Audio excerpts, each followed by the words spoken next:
Boa noite, pessoal. Hoje a gente vai fazer uma live aí com a presença de uma endocrinologista, gente, a doutora Júlia, que vai trazer um tema que a Júlia já tá até aí, ó.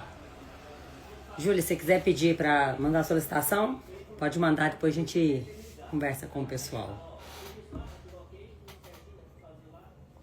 A live hoje vai ser sobre um tema assim que a gente não vê muito falar, né? Que é sobre a diabetes tipo 1. Deixa eu esperar ela entrar aqui. Vamos ver que se deu certo eu aceitar ela.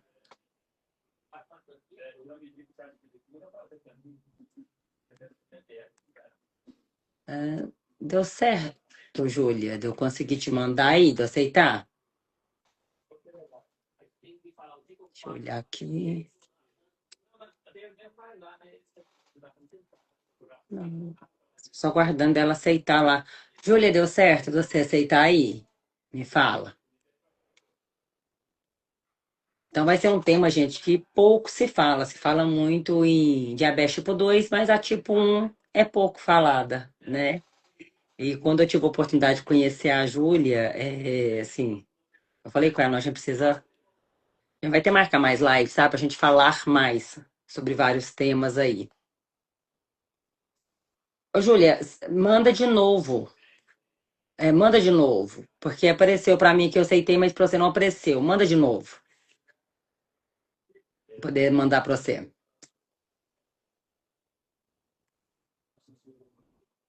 Olha se agora vai dar certo. Ah, Agora deu. Tudo bem? Boa tem hora que esse noite. Instagram é danado também. Minha internet não estava boa também, mas agora vai dar certo. Tudo Mas tem bem? hora também que é o Instagram mesmo que é aborrecido, Aí não deu, aí né? não estava querendo aceitar. Tudo bem? Boa noite. Boa Muito obrigada noite. pelo convite. Igual você estava falando, é um tema pouco falado, mas que eu adoro falar, né?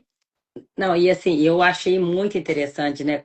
Quando eu chamei, você aceitou, porque realmente é um tema assim, pouco falado, mas é demais, né? E o pessoal acha que não tem tantos casos assim, e tem, né? Então, Tem. primeiro, vamos deixar você se apresentar, falar um pouquinho de você. Muito bem, tá. Meu nome é Júlia, então. Eu sou endocrinologista pediátrica. Convivo com diabetes tipo 1 desde os 12 anos, então já tenho um tempinho bom. E acabei especializando nessa área por causa do diabetes mesmo, de gostar de falar do diabetes, de atender pessoas com diabetes para compartilhar as experiências, as dores, né? Porque a gente sabe que não é fácil, mas tem solução, né, Kim? É, sim, né, gente? E assim, a Júlia, ela atende tanto a DM1 como a DM2, né, Júlia? Assim, de endocrinologia de uma forma geral, mas como na Toda a área criança o da endócrina você diabetes, atende também. toda a área da endócrina pediatria de criança. Uhum, Agora, só que na infância, o diabetes tipo 1 é mais prevalente do que o diabetes uhum. tipo 2. Então, a maioria dos casos são de diabetes tipo 1. Mas tem um caso curioso, que diabetes tipo 1 não é só de criança, né? Hoje em dia, a gente já sabe que tem mais diagnósticos na idade adulta do que na infância. Então, a gente tem um pico de incidência ali entre 10 a 14 anos de ter mais diagnósticos na fase da infância, mas os diagnósticos na fase adulta, eles continuam acontecendo. Então, a gente ainda tem diagnóstico de diabetes tipo 1 em adultos. Não é Porque exclusivo da demora infância. investigar? Não, porque às vezes demora a aparecer mesmo. Não é pela Ah, investigação. sim. E às vezes é difícil de diferenciar na fase adulta, às vezes não tem muito subdiagnóstico. Então, muito diagnóstico de diabetes tipo 2, de tipo 1 sendo tratado como tipo 2. Então, tem que ter esse olhar também para pensar no tipo 1 na fase adulta, que a gente também tem muito diagnóstico. Ah, isso eu achei interessante, porque isso aí eu já não É, sabia. Porque eu sei que ela é muito interligada ali na infância com a adolescência, né? não, tem o pico de incidência ali de 10 a 14. Só que a gente tem tido diagnósticos contínuos ali na fase adulta, com picos de incidência até numa fase mais para frente. Então, tem que pensar no diagnóstico. Assim, aquele diabetes tipo 2 que começa a insulina muito rápido, que tem uma tendência maior a ter a cetoacidose, a gente pode até falar disso um pouquinho. Tem que pensar no diabetes tipo 1. Nem sempre, Ah, nem todo legal. diabetes na fase adulta é tipo 2. Tem que pensar Ah, nisso e é aí também. interessante porque assim, o manejo das duas é diferente. Completamente Né? diferente. É muito Completamente. interessante, porque uma a gente acaba assim tendo que restringir algumas coisas e a outra já não é bem assim. Então, O, assim, até eu quero que você fale um pouquinho, começa ali desde o início, né? Porque já há alguns sintomas que a adolescente ou a criança já dá algum sinal, igual a gente pegou aquele caso, né, da menina lá que já tinha acontecido há alguns anos atrás, que já podia estar investigando. Então, dá sim, uns sim. casos para o pessoal entender. Então, vamos entender. Eu costumo perguntar para todas as crianças que eu atendo, assim, o que que você está entendendo? O que que é diabetes, né? A maioria fala, porque não pode comer doce. Porque é um negócio ruim. Porque agora eu não posso comer nada. A maioria responde algo nesse Mas sentido. infelizmente, Júlia, é uma coisa que a gente precisa tirar da cabeça do povo, que o diabetes é relacionado com açúcar, né? Eles não Que acham vem que é o com não pode. carboidrato. É, e eu gosto de falar assim, não, gente, diabetes tipo 1 é falta de insulina. Uhum. Então, existe um processo autoimune, tem uma base genética que leva a uma falha na produção de insulina, uma condição autoimune. Então, o corpo produz os anticorpos contra as células beta produtoras de insulina e que leva a uma deficiência de insulina, né? Então, o diabetes tipo 1 é falta de insulina. Por isso que vai ser completamente diferente do tipo 2. E aí, o que que acontece? Quando a gente não tem insulina circulando, eu falo que a insulina anda de mão dada com a glicose, melhores amigas. Então, a glicose é a fonte de energia para o nosso corpo. Se eu não tenho a insulina de mãozinha dada com a glicose, eu não consigo usar a glicose como fonte de energia. E aí começa, a glicose fica perdida circulando no sangue, que leva à hiperglicemia. E aí vem os sintomas, né, que você tinha me perguntado, né, Keila? Então, assim, essa glicose, o corpo não pode deixar aquela glicose alta circulando no sangue. Então, ela começa a ser eliminada na urina. Então, e aí, a glicose muito concentrada na urina começa a puxar água. E aí começa a fazer muito xixi. Mas muito mesmo. É criança, assim, que antes não fazia xixi na cama e volta a fazer. Às vezes adolescente que não consegue chegar no banheiro aguentando, assim, segurando xixi de madrugada e não consegue chegar no banheiro e faz xixi na porta. Então é muito xixi mesmo. E aí, como faz muito xixi, começa a ter muita sede. E aí bebe muita água também. Além disso, a gente começa a ter perda de peso, porque o corpo consegue tentar achar outras estratégias para conseguir energia. Então ele começa a quebrar gordura. E aí, com essa quebra de gordura, tem a perda de peso. E aí, dessa quebra de gordura, a gente tem um principal problema, que é a formação dos corpos cetônicos, né? E os corpos cetônicos deixam o sangue ácido, que leva à cetoacidose diabética. Então, é tudo um ciclo, né? E aí, você tinha me perguntado se tem como a gente saber isso antes, né? A gente não tem indicação de sair dosando, olhando anticorpo ainda, né? Dosando anticorpo de todo mundo, vendo glicemia de todo mundo. Hoje, o que que a gente tem na infância? Ficar atento aos sintomas. São, tá com sede, tá perdendo peso, fazendo xixi mais que além do habitual. Beleza, a gente tem que pensar no diabetes, sim. Agora, na situação que a gente tinha atendido, era uma glicose ali alterada, ali limítrofe, que melhorou depois que mudou o padrão alimentar, mas assim, não tinha nenhum outro fator de risco para ter uma glicose alta. Será que não vale a pena a gente dosar os anticorpos nessa situação, né? E outra situação que cabe a gente dosar os anticorpos é quando a gente pensa em parentes de primeiro grau, eles têm 15 vezes mais chance de ter diabetes tipo 1. Então, nesse contexto, talvez cabe dosar os anticorpos para investigar, né? E é Mas é mais ou menos por interessante, aí. né? E é interessante assim que quando já tem um caso na família, que muitas vezes a pessoa nem percebe. Igual o caso dessa teve um paciente que eu entendi um conjunto também, que parece que era o avô paterno, ou bisavô ainda, que tinha na família, né? Uhum. Eu falo assim, eu acho que muita coisa tem que mudar, principalmente esses exames assim, de prevenção. Porque eu falo que esses exames de anticorpos, apesar que assim, eles podem estar ativos em certa época e eles podem não estar ativos e depois ativar, né? Pode, pode. A Tem gente isso tem as também. fases de mais chances ali de ativação. A gente hoje já tem o protocolo de rastreamento, sabe? Os intervalos que a gente tem que pedir. Então, pede ali entre 4 anos, mais ou menos, entre 2 a 4, depois isso repete de 6 a 10. Não estou lembrando as faixas etárias certinho. Uhum, Mas assim, nunca na vida, isso para parente de primeiro grau, não é para população uhum. geral ainda, não, né? Mas depois dos 15 anos, se o parente de primeiro grau nunca dosou, aí tem indicação de dosar uma vez pelo menos. Mas a gente tem caminhado para isso, para ter esse rastreamento melhor, sabe? Tem aí que está fazendo já para a população inteira. Itália, Israel, eles dosam anticorpo em todo mundo. Então, isso está mudando aos poucos, a gente está É, caminhando para isso. Envolve muita coisa já muito. mudou, né? Então precisa mudar É, mais. envolve muita questão assim de custos, de o que a gente vai fazer com esses diagnósticos, de como que vai Uhum. ser o plano de acompanhamento. A gente está caminhando para isso aos pouquinhos, fazer esse diagnóstico precoce, porque é muito melhor quando o diagnóstico chega de uma forma mais leve. Assim, nunca vai ser Não é um leve, né, susto, sempre. né? Igual a gente viu, coitado dos É, pacientes tendo, né? Então, assim, mas será que se a gente descobre antes de precisar de usar insulina, se essa família tem a oportunidade de treinar antes da aplicação, de entender o funcionamento dos alimentos, será que isso, se a gente tiver um tempo maior para aprender isso, não seria um pouco melhor? Então, essa é a discussão. E não chegar na cetoacidose, né? Que é uma condição grave. Se a gente consegue rastrear antes e prevenir a cetoacidose, então essa é uma discussão, assim, muito em alta hoje em dia, que a gente ainda está caminhando, e a gente né? fica preocupada porque, assim, eu pelo menos noto isso. Eu não sei se você aí nota. Os adultos acham que criança não tem que fazer exame. Assim, tem as indicações, né? A gente criança tem que fazer exame todo ano? Não É. necessariamente. Criança que está crescendo bem, desenvolvendo bem, tem que ir no pediatra todo ano. Isso, Uhum. eu acho que isso é o principal conceito que a gente tem que tirar, assim.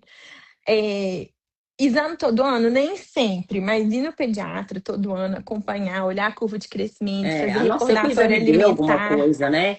Isso, para ver se identifica alguma falha ali na rotina que Uhum. indique alguma deficiência, aí beleza, a gente faz exame. Pediatra todo ano tem que ir, obrigatório, e tem as indicações dos exames ali, eventualmente precisa mesmo, né? Não tem jeito. É porque tem hora que a gente conversa com as mães, aí vai ver a criança já tá ali com 7, 8 anos e nunca fez o exame ainda. Entendi, sim, Né? Tá sim. em fase de Aham. crescimento, ver como é que tá ali a composição também de vitaminas para elas, né? Porque acaba que os meninos hoje estão comendo muito mal. Se a gente Né? identificar alguma falha ali na É, alimentação, eventualmente vai precisar de exame, sim. eu falo muito com Tá, os pais, não é a coisa constante, não. A gente faz, claro, que se der ali, né, alguma baixa vitamina, depois tem que fazer para ver se tem subiu, que repetir, acompanhar, né? repor, né? Sim, mas tem que acompanhar para identificar, porque realmente está todo mundo comendo muito mal, de uma forma geral, muito industrializado, muito ultraprocessado, né? Então a gente tem que ficar de olho nisso mesmo. Tem. Né?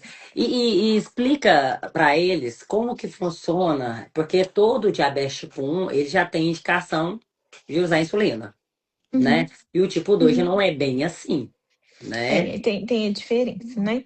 O tipo 2 ele é uma resistência à ação da insulina e outros fatores ali associados.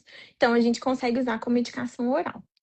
Quando a gente tem o diagnóstico de diabetes tipo 1, que a gente identifica já a deficiência da insulina pela alteração da glicose, tem que usar insulina, né?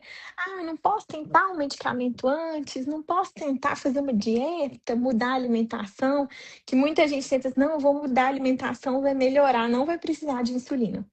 Não, não é por aí, né, Keila? Porque a questão é a falta da insulina. Então, a gente É precisa da diferente. insulina. É. Não tem como, assim, muitas vezes perguntam, é da mais grave, porque precisa de insulina de cara? É da mais forte, porque, nossa, tem que usar insulina, já tá ruim. Não tem isso também, né? Não existe a mais forte, a mais fraca, é o tipo de diabetes que não produz insulina, então a gente precisa de aplicar insulina. E é interessante porque, assim, é muito importante. Quando eu te procurei, já me ter essa parceria, por quê? Tem que ter, gente, nutricionista tem que ter eu falo, você tem que chamar ter um médico chamado seu. Por quê? Eu monto a alimentação e eu mando para o paciente e mando para ela. Porque é Uhum, ela que vai fazer o cálculo da insulina, não é eu. sim. Entendeu? Então, assim, igualzinho, tem paciente que sente muita fome, Uhum. E né? aí a gente tem que ajustar. Tem que E ajustar. no início do diagnóstico dá muita fome, muita fome. Lembra, as células estão com fome. Então, no início do diagnóstico, que é que não tem muita insulina circulante, a fome é quase que incontrolável. Depois a gente consegue melhorando isso. Mas a fome é uma questão que tem que ser valorizada, né? Então é importantíssimo. A gente precisa dar de mão dada também, igual a insulina e a glicose. A gente tem equipe multidisciplinar mesmo, né? A nutrição, ajustando o cardápio, ajustando qual que vai ser a alimentação ali melhor para determinado momento. E a gente ajustar a insulina de acordo, né? Que assim, do tratamento, né? Falando mais assim, qual que é o objetivo? A gente imitar o que o pâncreas de uma pessoa que não tem diabetes faz. Então, você quietinho aí, tá produzindo insulina 24 horas por dia, porque você precisa de energia, né? Quando você come, seu corpo vai e produz mais insulina para evitar que tenha um pico de glicose depois da alimentação. Então, é o que a gente tem que fazer de uma forma artificial, né? A gente aplica a insulina. Uma insulina que a gente chama de basal, que vai agir ali o dia inteiro, e a insulina antes das refeições ou para fazer as correções antes da comida, né? E aí, por que é importante a gente conversar disso da comida relacionada à insulina? Porque a insulina é como se fosse um pagamento, que a gente pode falar, para aquilo que vai comer. A gente calcula a proporção de insulina de acordo com a quantidade de carboidrato, né? Então, por isso que é importantíssimo a gente caminhar sempre junto a questão da alimentação com a insulinização. E a gente acha engraçado que a primeira coisa, quando eles descobrem que você chega no consultório, até assim, é eles achar que não vai comer, né? Que não vai É, poder que comer. E é diferente. corta o arroz, corta tudo, tem que ser tudo integral, não pode ser não o pãozinho. Tem um paciente meu que fala: posso comer um pão branquinho? Por favor, um pão branquinho, um pão branquinho, um pão de sal. Pode, né? A gente vai usando estratégias. Então, não é só o pão integral, existem outros alimentos que É, evitam o pico de glicose, né? Que se quiser até comentar disso, assim, de a gente usar os outros nutrientes como aliado para Eu evitar os falo muito picos. com eles, é sempre que vão. Isso aí, gente, até que eu uso essa regra até para todo mundo, sabe? Eu acho que você vai comer um pãozinho de sal, gente, você não precisa ficar sem comer, né? Mas vamos pôr uma fonte de proteína, muitas vezes coloca uma fruta também junto para carregar ali por conta da fibra, né? Então vai ter a Sim, proteína, vai ter o carboidrato, o pão, vai ter a proteína e vai ter a fibra, né? sim, Então isso aí vai lentificar a absorção que vai evitar dar os picos. Então isso é sim, importante, né? sim, E sim, a gente fica assim, porque assim. A maioria que quando descobre ainda para fase de criança para adolescente, né? sim, E, sim. e eles chegam assim, até certo ponto é triste pra gente, achando que realmente não vai poder mais comer um pedaço de bolo que gosta, né? Aham, E isso é bom poder, né, explicar, porque não é diferente. O povo tem que entender que a diabetes tipo 1 é totalmente diferente da é 2, tipo 2. Aham, sim. né? E é o que chega, porque vem o diagnóstico e vem um tanto de não junto, né? Uhum.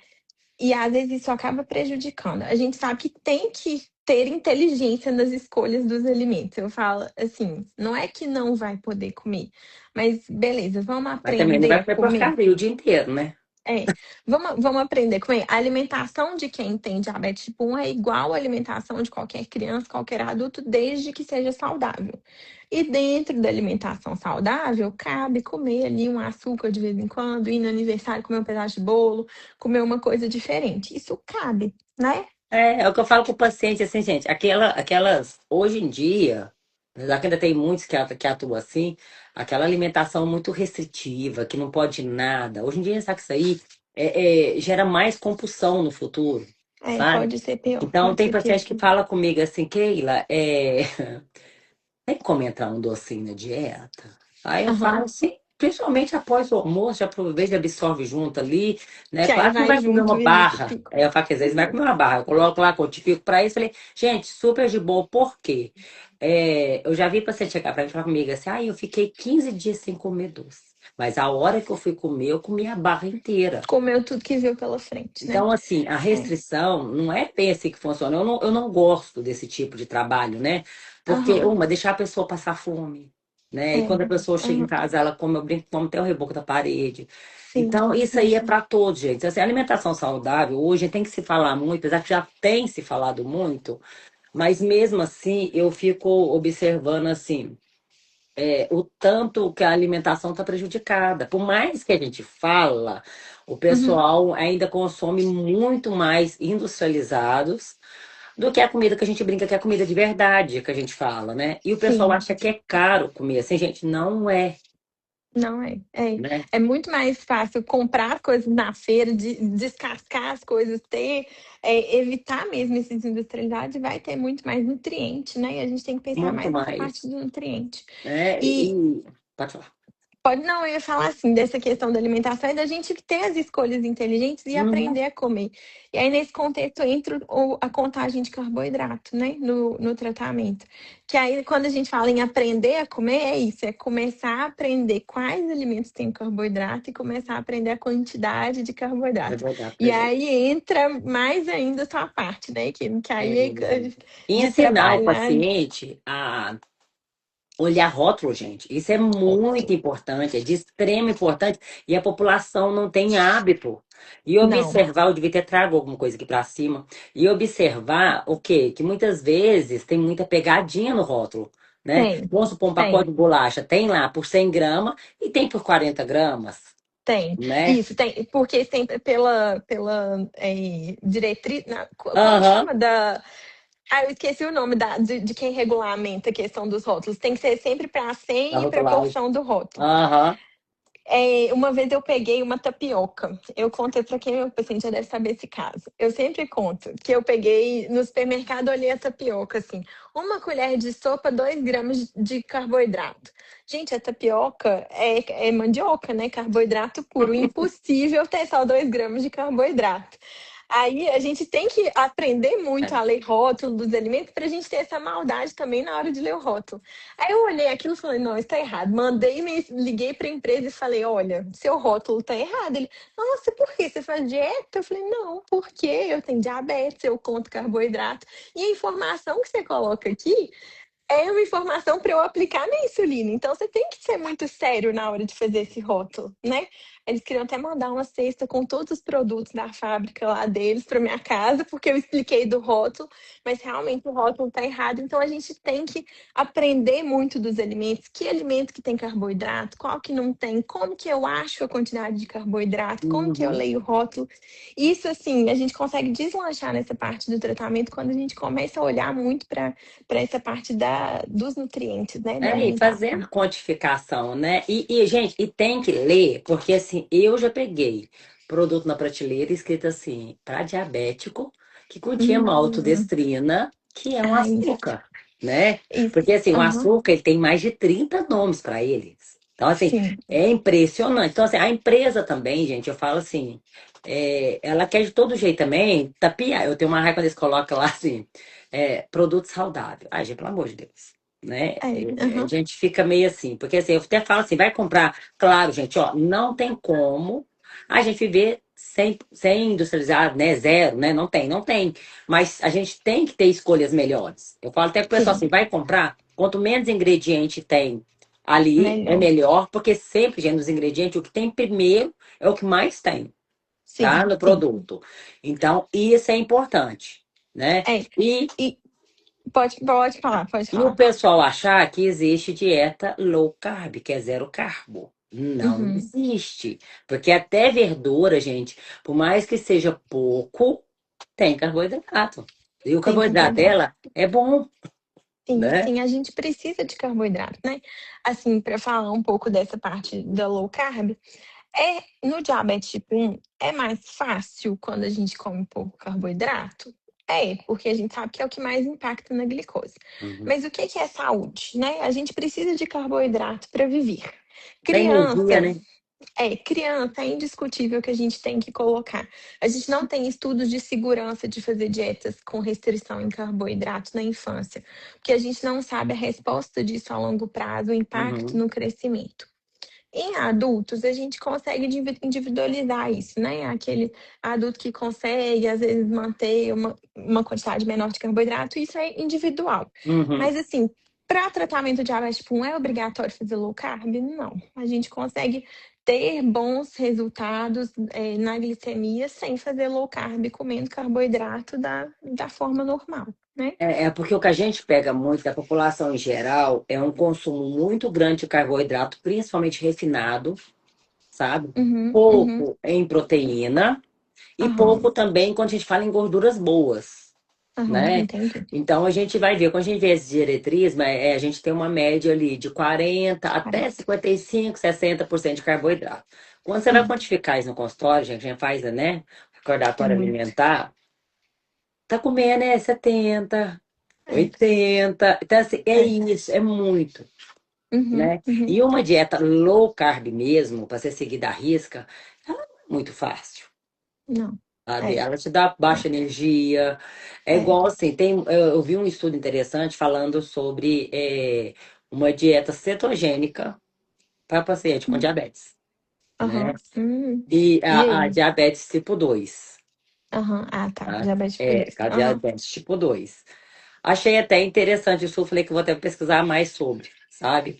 Tá. Aham. É, só que é que a coisa, a dieta cetogênica, gente, ela não é fácil. Porque assim, eu É testo a muito dieta difícil. tudo e não é brincadeira. Eu tentei fazer uma cetogênica, eu fiquei nela 15 dias.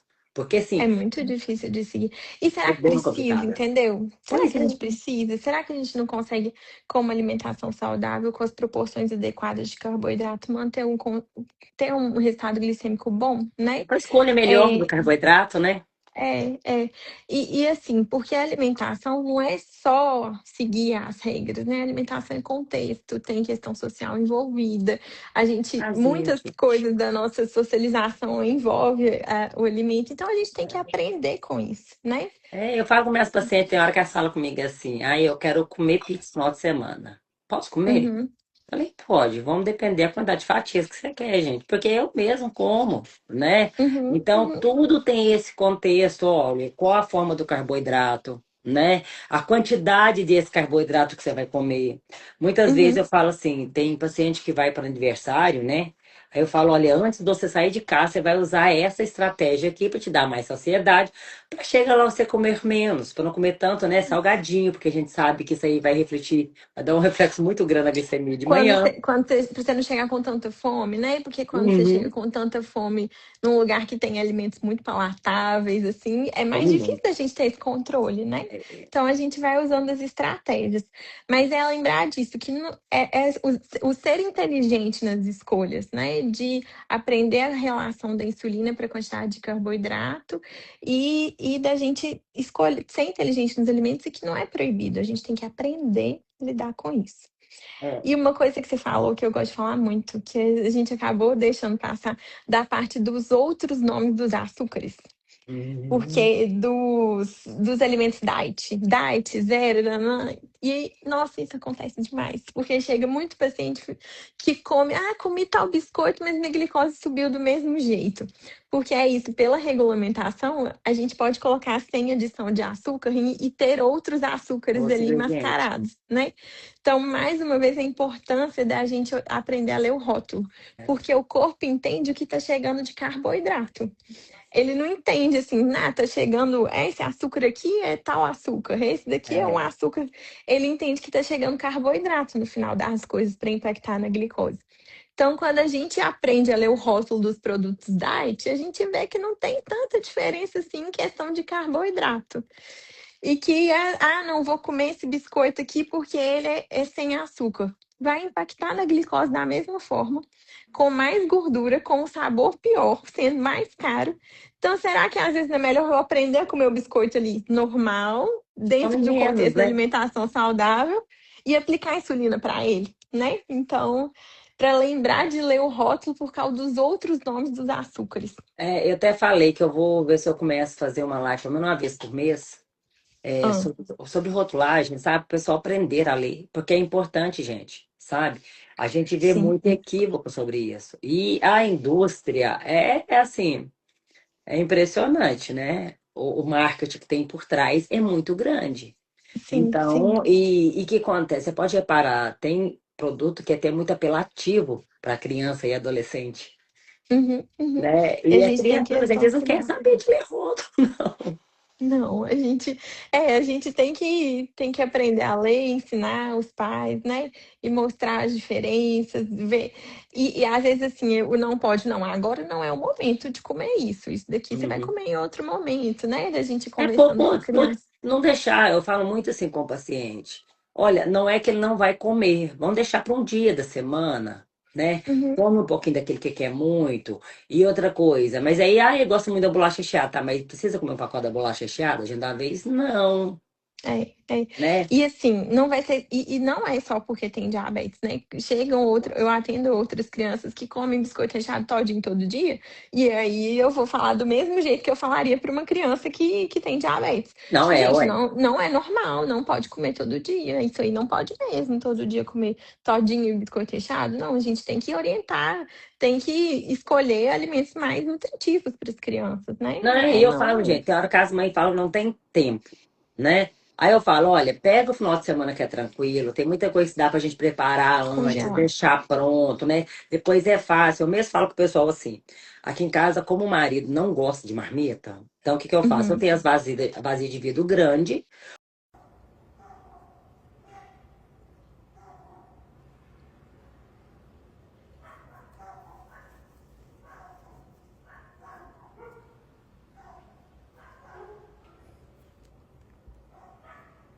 Gente, vamos voltar aqui, porque tinha caído. Então, baixei aquela, depois eu faço uma junção para poder postar aí, tá? Esperar a Júlia agora aceitar. Aí, voltou. Agora deu. Voltou, tinha caído. O que que eu fiz? Eu baixei a live para poder ter ela Aham. salva para depois eu juntar com essa aqui, né? Beleza, não, ótimo. É... Júlia, vamos falar com eles também a importância que tem deles fazerem atividade física. Ai, não, isso é também. A gente fala que para o tratamento tem os pilares, né? Da gente cuidar da aplicação da insulina, então das doses da insulina, ir ao médico certinho para olhar para essas doses, porque às vezes a gente calcula uma dose e o paciente some. E aí, às vezes, precisa de olhar para essa insulina, da alimentação, que é um pilar super importante, da saúde mental e da atividade física. Então, a atividade física, a gente fala que ela entra ali até como medicação, né? Uhum, Porque a gente consegue que o músculo use glicose em alguns momentos até sem a uhum. ação da insulina. E a gente sensibiliza o uso dessa insulina. A insulina fica mais sensível quando a gente faz atividade física, né? Então, assim, indiscutível, o exercício físico faz parte do tratamento, né? É. E explica a eles também como que funciona, porque isso aí é da sua área, não é da minha. A Ah, questão, assim, igualzinho, o uso da insulina, a frequência, igualzinho você falou assim, qual que seria, né, o ideal, ele está, de quanto em quanto tempo ele está voltando no endocrinologista, uhum. né? Sobre a questão também, que eu vejo que o pessoal tem muita dúvida da bomba. Ah, dá bom. Sim, vamos falar disso, né? Beleza, o que que acontece? Então, igual eu tinha explicado, a gente tem que imitar o que o pâncreas de uma pessoa que não tem diabetes faz, né? O ideal, o que que é fisiológico? O que que é imitar melhor o corpo? É a gente ter uma quantidade baixa ali da basal, que seria a insulina que a gente aplica uma ou duas vezes ao dia, sempre nos mesmos horários, que a gente tenha uma quantidade para ela manter a glicose estável, para segurar essa glicose nos períodos de jejum ou entre as refeições. E a gente ter mais bolos, que são as insulinas para as refeições. A insulina vicia? Existe uma quantidade máxima que eu tenho que tomar de insulina por dia? Não, não vicia, não tem isso. Então, vai de acordo, isso vai ser muito individualizado, vai de acordo com a rotina, a dose a gente calcula de acordo com o peso, com a rotina, com o que come. Então, precisa da consulta, né? Então, no início, às vezes, a gente, próximo do diagnóstico, o contato nosso é quase assim, diário, para ajustar a dose. Mas depois manter ele de 3 em 3, de 6 em 6 meses, no mínimo, para a gente ter esse acompanhamento de perto. Porque às vezes tratar diabetes cansa, né? Que ele é uma coisa que é toda rotina, toda hora, é uma questão crônica. A gente não tira férias do diabetes. E a gente ir ao médico, olhar para a glicose, isso às vezes dá um ânimo ali para repensar o tratamento. Então, é bom ter a regularidade nas consultas, né? Porque não é fácil, realmente, cansa. E é interessante, né? Porque agora a gente abre outra live, depois eu vou juntar essa com a primeira para vocês poderem pegar tudo aí para vocês entenderem, tá? Aham, A Júlia, ela é médica, endocrinologista, ela convive com diabetes tipo 1, né? sim, sim, E eu até tá chamando a atenção dela, que ela não gostava de falar, eu falei que ela tem que divulgar, porque assim, o paciente identifica com ela, porque sim, sabe o que ela passa, então ela vai saber o que o paciente está passando. Então isso é isso. muito importante, né? E explica para ele sobre a questão da bomba, porque eu vejo que o pessoal tem muita dúvida, uns querem usar, outros não querem, porque eu sei que Tá. os insumos são caros, né? É. Assim, então, falando desse questão, de eu ter diabetes e tal, cada um é cada um, mas a gente consegue dividir experiências, né? Cada um vive na sua realidade, mas a gente consegue ali compartilhar alguma coisa que acaba ajudando. Sobre a bomba de insulina. Então, a gente tem algumas formas de tratamento. Então, a insulina vai ser sempre injetável. Até o momento, a gente não tem uma insulina oral. E a gente tem formas diferentes de administração. Tem a canetinha, que muita gente já deve ter visto, tem a seringa, que hoje em dia a gente não tem usado tanto, porque fica mais difícil da gente ajustar a dose, dá mais trabalho, né? Então, ter a caneta de insulina é muito mais prático. Então, a maioria das pessoas acaba usando a caneta, que a gente consegue ser mais assertivo na dose. E tem o sistema de infusão contínua de insulina. Então, o que que é isso? É um aparelho que fica conectado no corpo 24 horas por dia. Esse aparelho pode ser por meio de uma cânula, de um catéter com uma cânula que fica inserido ali na parte de gordurinha do nosso corpo, que é onde a gente faz a aplicação. A gente troca esse fio, essa cânula, a cada 3 dias. Tem alguns hoje em dia que a gente troca a cada 7. E que ele fica continuamente infundindo um tipo de insulina, que é a insulina rápida. Como ele vai fazendo infusões durante as 24 horas, ela consegue imitar o efeito de uma insulina basal, que aí fica infundindo ali o tempo todo. E os sistemas que a gente tem hoje são os sistemas automatizados. Então, o que que é isso? A bomba, ela comunica com o sensor de glicose, que a gente tem, a gente não comentou do sensor, né? Das formas de medir a glicose, depois a gente pode falar Depois eu disso. vou comentar aí. Que então a bomba comunica com o sensor de glicose e manda e ajusta a dose da insulina de acordo com a glicose do sensor. Existe todo um software por trás disso. E no momento das refeições, a pessoa tem que informar quanto de carboidrato que vai comer. Então, hoje, a maioria dos dispositivos, a gente ainda não tem a possibilidade de não contar carboidrato. Então, para a gente indicar uma bomba de insulina, nesse momento tem que contar carboidrato. Existe uma bomba nova que chegou no Brasil que a gente já tem uma fase que não precisa mais contar carboidrato. Mas antes para chegar não contando carboidrato, precisa antes. Isso vai ser uma coisa que vai melhorando aí ao longo do tempo, né? Mas atualmente são poucas as situações que a gente não conta o carboidrato ainda. Então, toda refeição a pessoa tem que ir lá e informar a quantidade de carboidrato. Isso ainda vai melhorar, a tecnologia está avançando, mas atualmente a gente continua tendo que contar carboidrato, aplicar a insulina antes das refeições, porque a insulina ela não vai agir imediatamente na hora que a gente aplica.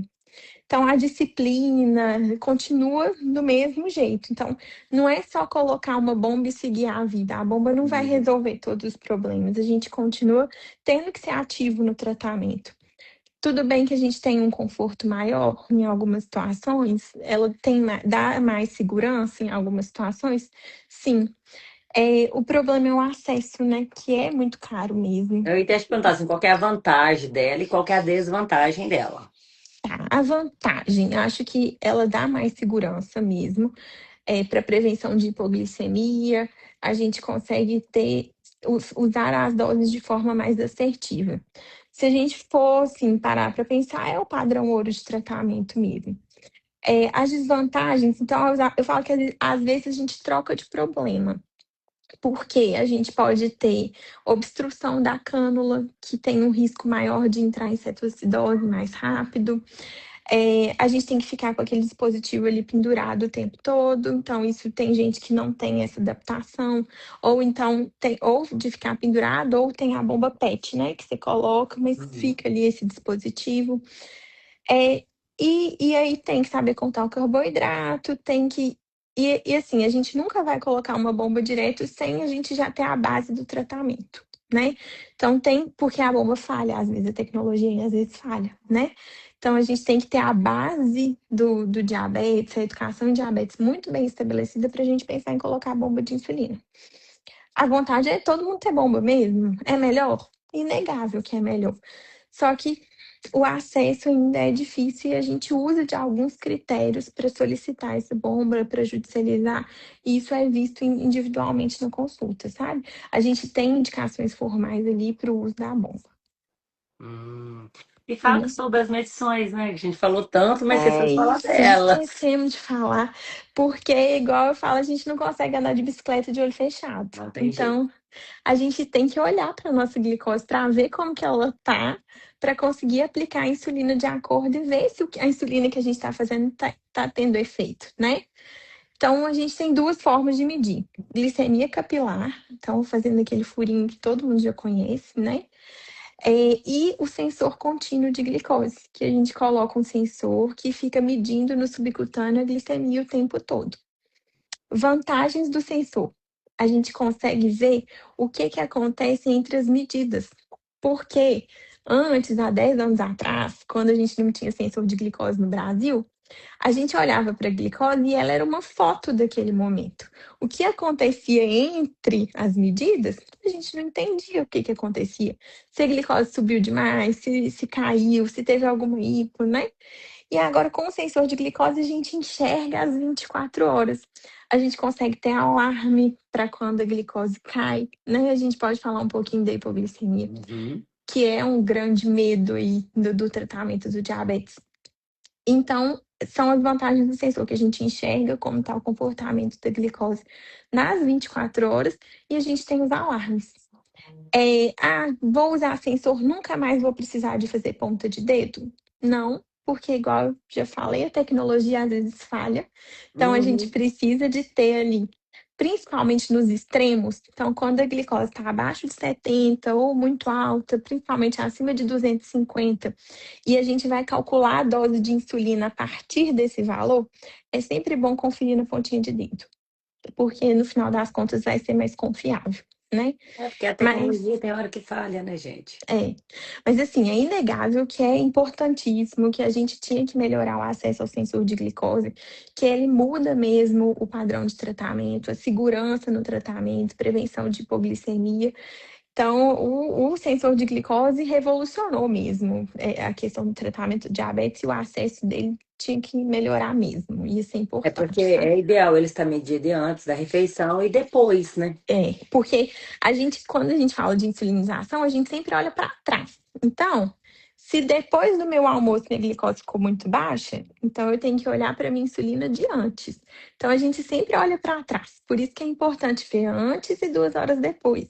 Como que Uhum. tá a glicose da madrugada e como que tá de jejum, para eu sempre olhando para trás para entender onde que tá o ajuste, qual a insulina que eu tenho que ajustar. Então, e é importante, então, o paciente que não tem o sensor, medir a glicose à noite.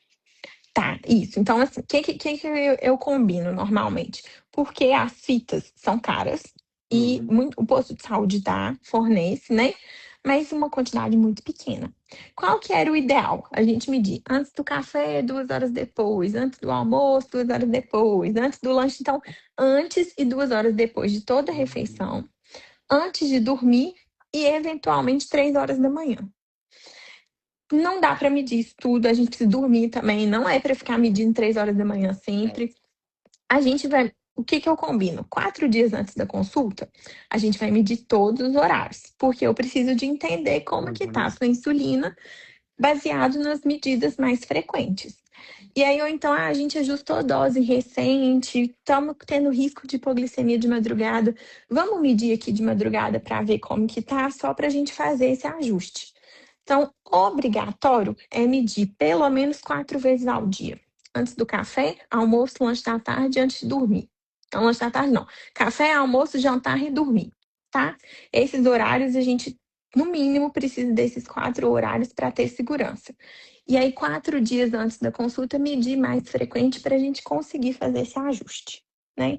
E é Não. importantíssimo ir no endócrino com as anotações, porque a gente precisa da informação, né? Para conseguir ajudar nesse ajuste de Eu falo para os insulina, a gente. pacientes, tem um caderninho, gente, uma cadernetinha, né? Fica É, bonitinho, fica tudo anotado ali, fica, né? Fica É, organizado e a gente também. tem aplicativo também hoje em dia que fica mais prático de anotar, né? É chato, sabe? Que eu ficar o dia todo anotando é chato, mas pelo menos 4, 5 dias antes, uma semana antes, a gente anota com mais frequência, né? Porque a gente precisa dos dados, das informações para conseguir fazer esse ajuste. Né? E Então, explica pro medir. povo o que que eles sentem quando dá Ah, hipoglicemia. Eu tô cansada de falar no consultório. da hipoglicemia. Então, o que que acontece? Lembra então que a gente tenta imitar o que o corpo faz brilhantemente, né? E às vezes a gente tentando imitar isso aí falha. A gente acaba errando nessa dose de insulina e a glicose caindo mais do que a gente gostaria. A gente chama de hipoglicemia no diabetes quando a glicose está abaixo de 70.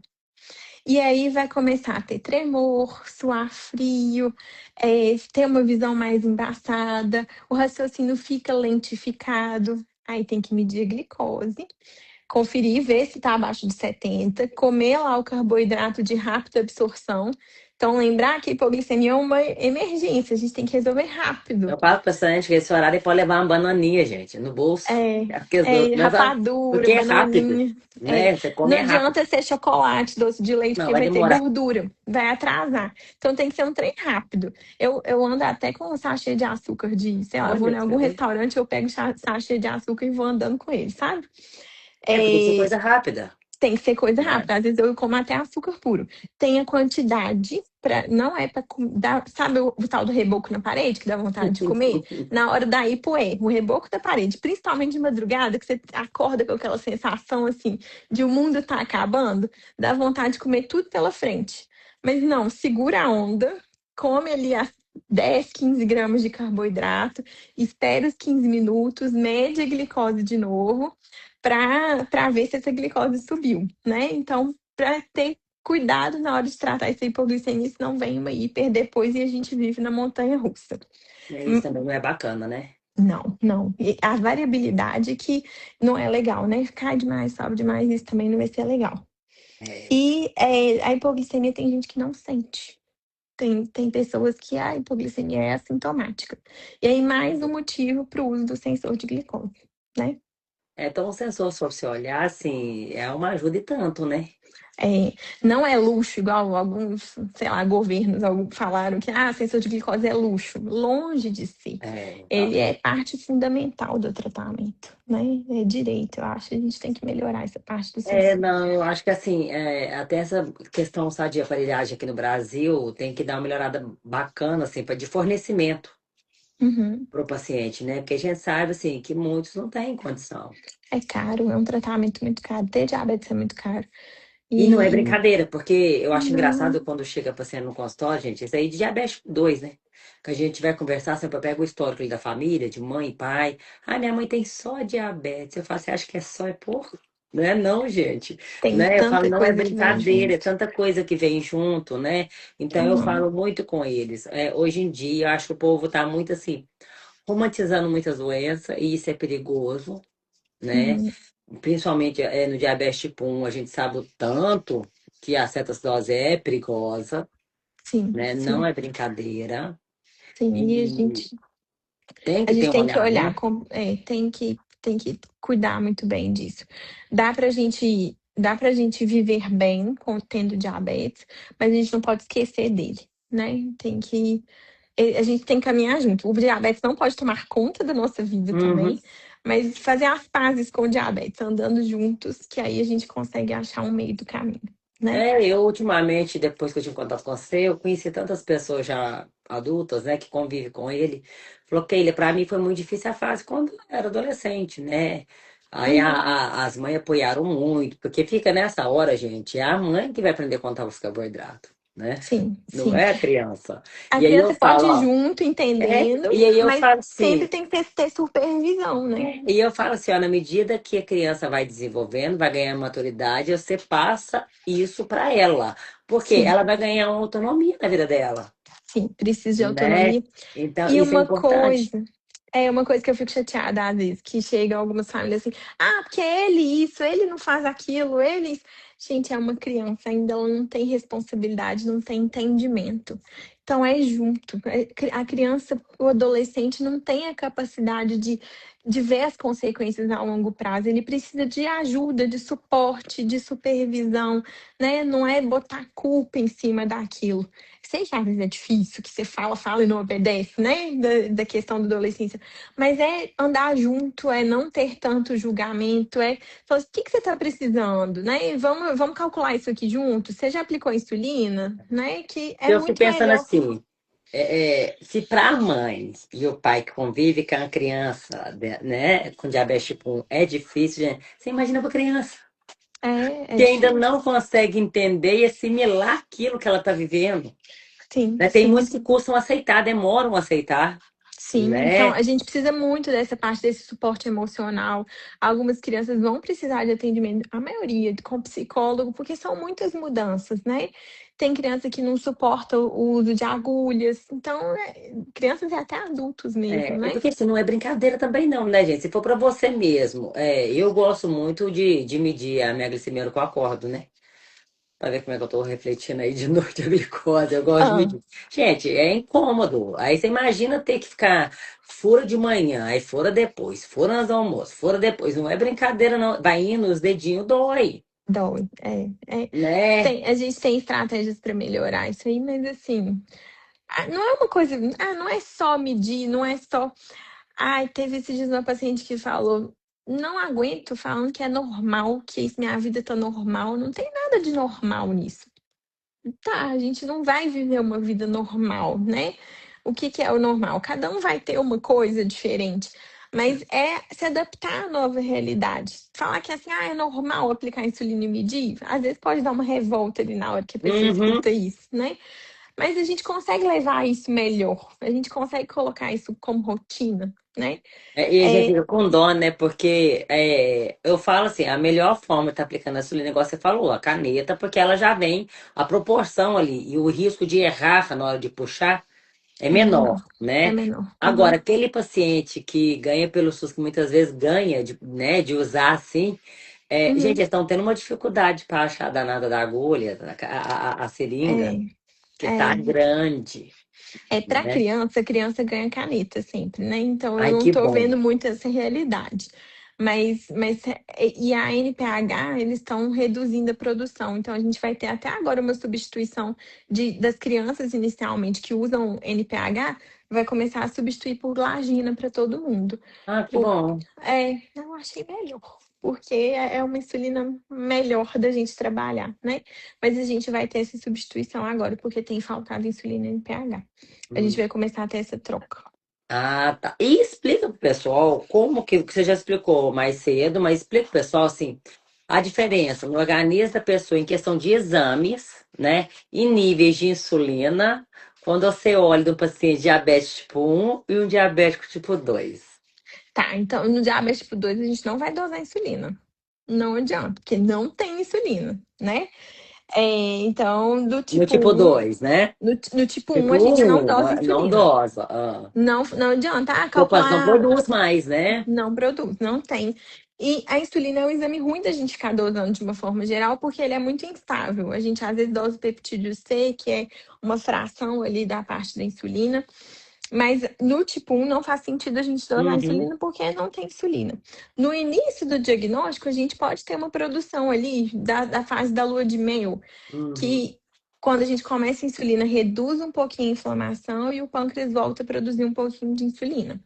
Fala um pouquinho É, sobre a fase da lua de mel, o pessoal é, entender o que tem, que é. tem essa a fase da lua de mel que, quando a gente abre o diagnóstico de diabetes, começa a ter hiperglicemia, a gente tem ali 80, 90% do esgotamento da produção de insulina pelas células do pâncreas. E aí, quando a gente começa a aplicar a insulina, a gente reduz um pouquinho a inflamação e o corpo começa a voltar a produzir insulina. Em níveis um pouquinho, em níveis menores, né? Mas a gente começa a ver uma necessidade de reduzindo a dose. Então, abriu ali o diagnóstico. A maioria das vezes abre o diagnóstico no hospital, em cetoacidose, né? Começou a insulina, melhorou um pouquinho ali essa glicose, começa a ter hipoglicemia, a gente vai caindo essa dose, caindo essa dose. Opa, tô curado, não tô precisando de mais insulina, tô só reduzindo esse negócio.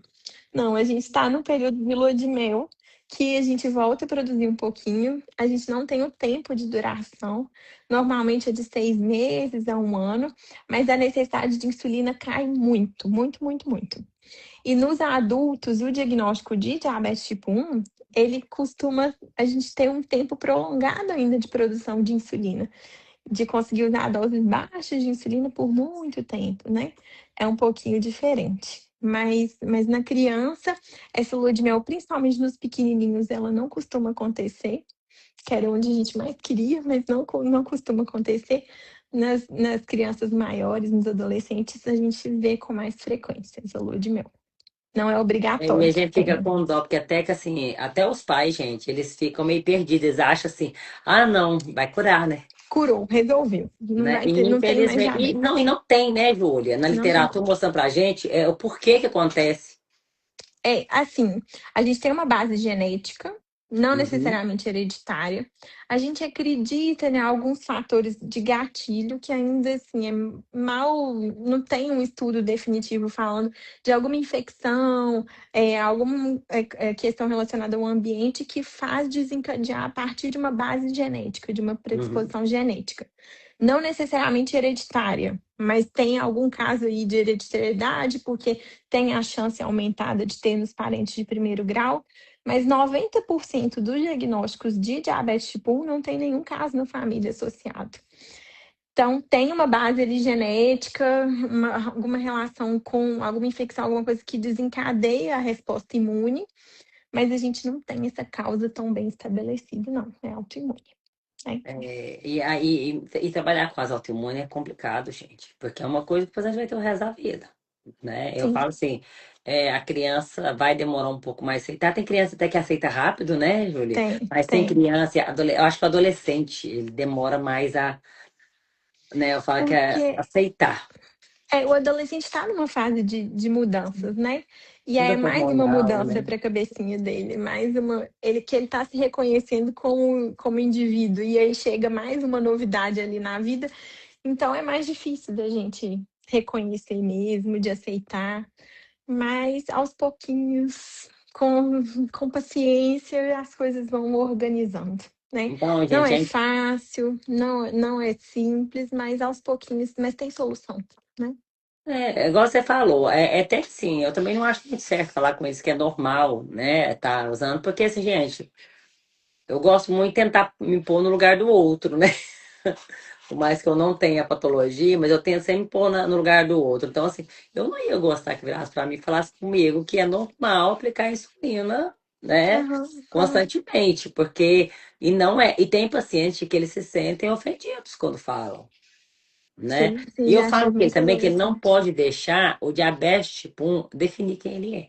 Sim, sim. Porque a gente vai conseguir ter todas as capacidades, assim, a gente vai conseguir estudar, vai conseguir fazer esporte, vai conseguir fazer adaptações para viver a vida que a gente quer, né? O diabetes não pode limitar a gente.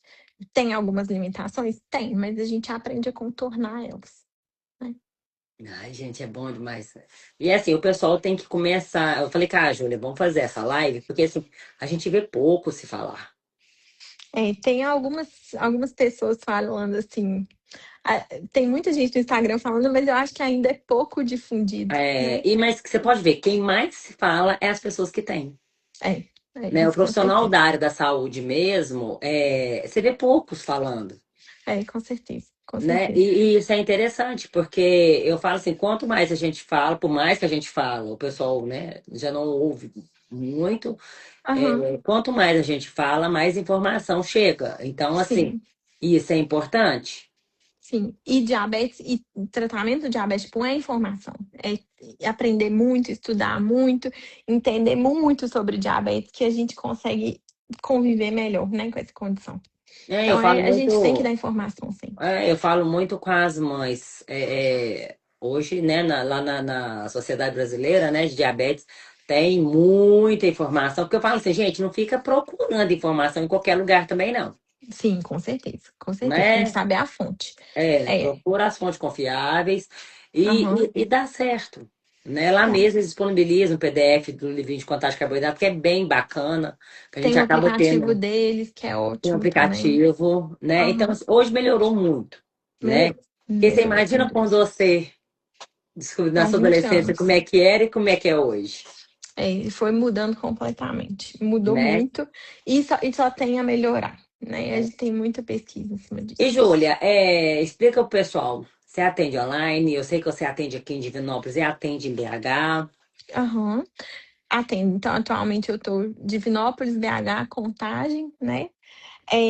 Atendo online alguns casos. Tem caso que a gente precisa de fazer avaliação presencial, e aí isso normalmente eu sinalizo na consulta, mas diabetes é uma questão que dá para a gente fazer o atendimento online tranquilo. E é isso. Atendo Divinópolis, BH em Contagem.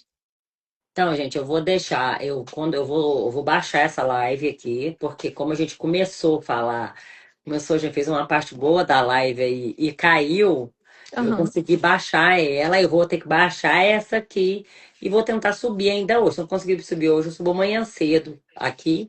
E aí vai ter a Júlia lá junto na live, porque aí vocês passam a seguir ela também, né? Qualquer dúvida que vocês tiverem, entra no Instagram dela, pergunta a Pode me ela. mandar que a gente Ela tem os conversa. contatos lá também do consultório, não tem, Júlia, para o Tem, pessoal, tem sim. né? Tem, Então, tem lá no assim, link. e depois a gente vai fazer outra, gente, né? Depois a gente pode E, falar e de Júlia, outros você atende até assuntos. que idade? Até 18 anos. Até 18, normalmente, de Aí, ó. 0 a 18. Né? Alguns casos pontuais de diabetes mais focado na educação em diabetes dá para atender um pouquinho mais para frente, mas aí precisa de um clínico acompanhando junto, né? Eu Uhum. posso fazer nessa parte da educação em diabetes, a gente vai conversando. Tá. E além do diabetes, o que mais que o pessoal pode procurar? Então, o que que o endócrino pediatra avalia, né? A gente avalia a questão dos hormônios. Então, tanto do diabetes, puberdade, crescimento, distúrbios da tireoide, do metabolismo ósseo, tudo isso o endócrino acompanha. Aí, gente, é porque eu gosto de perguntar assim, porque muita gente não sabe, né? A gente tá falando de O que que o diabetes endócrino aqui, faz, né? então muitas vezes acha que você vai olhar, você olha só isso, né? Sim, Então, não. questão de obesidade também, né? Que a gente E a gente tá acompanha. tendo muita criança obesa, gente. Sim, Tá sim. tendo E a obesidade é um muito. assunto difícil, porque não é só alimentação, Não, né? não. Eu falo Isso assim, é a outra pessoa live. também não é obesa porque quer, gente, Não, sabe? Tem hora que o pessoal se sente muito julgado por conta disso. Mas eu falo muito também assim, a gente vê que é uma pessoa que não tem uma rotina saudável, não A é? gente tem que considerar muitas coisas, né? Tem que É considerar difícil. muita coisa, olhar os hormônios, né? Como é que tá, porque a gente sabe que tem hormônio aí que vai interferir também. Então, vai juntando uma bolinha de neve ali. Mas depois eu vou olhar com você pra gente Falar arrumar de outra outros live pra temas. gente falar, Isso, né? combinado. E um dia que você quiser, a gente abre uma live também, se você quiser fazer esse ao vivo, explicando pro pessoal o negócio da quantidade de carboidrato, né? Ah, Convida seus ótimo. pacientes para estar na live, Ótimo, pode né? deixar, que É aí a gente interessante. A faz. próxima vez também eu vou trazer alguns alimentos para a gente mexer ali com a rotulagem Dos dele, rótulos, acho que da gente conversar né? dos Porque rótulos é fica legal. bacana pro pessoal, porque por mais que a Sim, gente fala assim, tem pessoa que tem muita dificuldade, porque eu falo muito é, assim, tem certos nomes que a indústria usa que a pessoa nem conhece. Aí eu falo muito com o meu paciente, pega o nome e joga no Google. Você Aham. vai saber o que que é aquilo. O que que é? Aí esse dia Ótimo. um paciente mandou pra mim assim: Nossa, filha, comprei um açaí que tinha caramelo 4. Aí eu Aham. falei: É o mesmo da Coca, né? Aham. Aham. Aí ele, pois aí eu joguei lá, falou que é cancerígeno. Eu falei, pois é, Pois é, será né? que é bom Mas isso aí? aí eu falo assim, gente, mas é assim, é uma coisa assim que a pessoa deve consumir todo dia e várias vezes Uhum. ao dia. Uma vez também a cada 15 dias não seria, não é assim, né? Eu falo é muita quantidade e frequência daquilo que se faz, né? Exato. É tudo Então, isso. isso é importante. Mas a próxima live nossa vai ser isso. Você vem com a parte da Combinado. contagem de carboidrato, para o pessoal entender um pouco Combinado. o que que é. Claro que você vai Tá. escolher poucos alimentos aí para você fazer, porque senão não dá, né? Uhum. Aham. E eu também escolho alguns produtos aqui que a gente vê que o pessoal tem dificuldade, né? Ótimo, Para a gente trazer rótulo. ensinar o pessoal aí. Usar balança, que às vezes tem gente que não sabe usar balança. É que às É, vezes a gente acha que é intuitivo, mas não. Às não, vezes tem gente que vai pesando com vários pratos, não sabe usar a tara da balança. Eu acho não, que é legal. isso aí é importante. Eu falo assim, gente, a gente consegue quantificar o carboidrato de um bolo que a gente faz, desde que a gente anote tudo que a gente está usando, Aham, aham, né? Dá um trabalhinho a exatamente. mais, mas eu falo para o paciente assim, é só na primeira vez que vai dar esse trabalho, arruma um caderno, Depois, né? Eu falo exato. que arruma um Anotou, caderno, faz um já tipo um tem até caderno de receita. receita, Aham, porque aham, já vai ter perfeito, ali, perfeito, né? exatamente. Então, assim, a próxima live nossa vai ser assim, porque eu Vamos acho que fazer de contagem, combinado. vai ser bacana, né? Ótimo. Júlia, eu agradeço muito, já tá aqui deu de 7h30, Obrigada. até que Olha, tá quase 1h10 aí, mas eu tô com é, medo do Instagram derrubar aqui e depois fica difícil. E aí a gente costuma perder a live, eu tenho que ficar arrumando roubo pra poder resgatar ela, sabe? Mas a gente consegue eu, resgatar. não, tá ótimo. Mas foi bom ter você aqui, porque assim, agora com Obrigada pelo você, a gente não vê profissional, eu mesmo quase não vejo profissional de saúde falando sobre a DM1 e o que eu acho muito interessante é porque assim, por mais que cada ser humano é único, né? Você tem muita noção do que eles passam, porque você vive isso. sim, sim, não. É bom a gente falar. Eu gosto de falar de diabetes, é bom a gente divulgar cada vez mais, divulgar informação. Te agradecer a oportunidade desse espaço para a gente falar um pouquinho mais sobre, né, sobre diabetes. Aí a gente E vai a gente fazer vai muitas conversando aí. mais. É Vai sim. isso. Gente, boa noite. Muito obrigada a Boa todos que esteve aqui, noite. tá? A hora que eu descer agora, eu vou tentar juntar as duas para poder postar ainda hoje. E lá eu vou deixar marcadinha a Júlia também, para você estar seguindo ela. Eu sei que muita gente não assiste ao vivo, vai assistir depois de gravado, tá? E qualquer dúvida pode me chamar, pode chamar a Júlia e a gente vai ajudando no que for possível aí, tá? Combinado. Então, um beijo, viu? Boa Muito noite, viu? obrigada. Obrigada. Tchau. Tchau, tchau. Beijo.